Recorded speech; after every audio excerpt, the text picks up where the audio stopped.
Sabi girl no dey too like talk. Animals dey in human form. Body man nobody like work, but you must hustle if you want job. You no finish they won't fight all. La vie de Maïmouna était différente de celle des autres. Elle vivait dans une famille extrêmement pauvre, dont il partageait son lit avec ses frères et sœurs. La promiscuité régnait dans cette famille. Elle était brave et vivait pleinement sa vie. Elle avait pour objectif de réussir pour aider ses parents. Après de longues études, elle finit par avoir son baccalauréat avec la mention très bien, ce qui lui a permis d'être orientée à l'université Gaston Berger de Saint-Louis. Sa mère était tellement contente d'elle et savait que sa fille allait la sortir de toutes ces galères qu'elle est en train de subir. Dès son arrivée, Maïmouna changea de comportement. Elle devenait indifférente. En découvrant la vraie vie, elle commença à se faire des amis, des copains, des copines.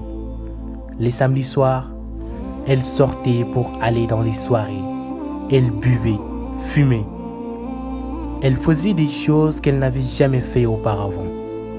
Ses amis Zeyna et Fatou l'incitaient à boire, à aller au niveau des soirées, à trouver des copains. Sa mère ne reconnaît plus sa fille.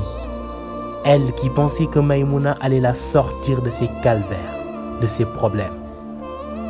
Un jour, après avoir vendu ses tomates fraîches, elle aperçoit de loin une fille assise sur un piéton.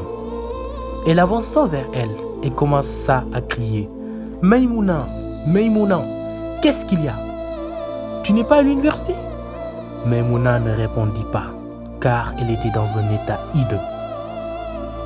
Elle ne pouvait même pas parler. Arrivée chez elle, sa mère reprend l'interrogation et elle commença à parler. « Je suis enceinte, maman. Mais qui t'a mis dans cet état? Je suis désolée, maman. Je sais que je vais mourir. Pardonne-moi. J'ai failli à ma mission. Je devais me concentrer sur les études, mais j'ai fait le contraire. Désolée, maman.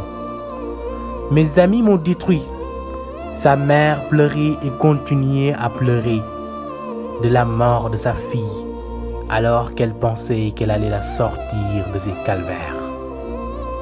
Ce qu'il faut comprendre dans cette histoire, c'est que dans la vie, il faut choisir toujours un bon entourage. Vos parents ont confiance en vous et ne soyez pas assez bêtes pour les décevoir. Mes amis, que Dieu m'en garde. Mes ennemis, je m'en occupe.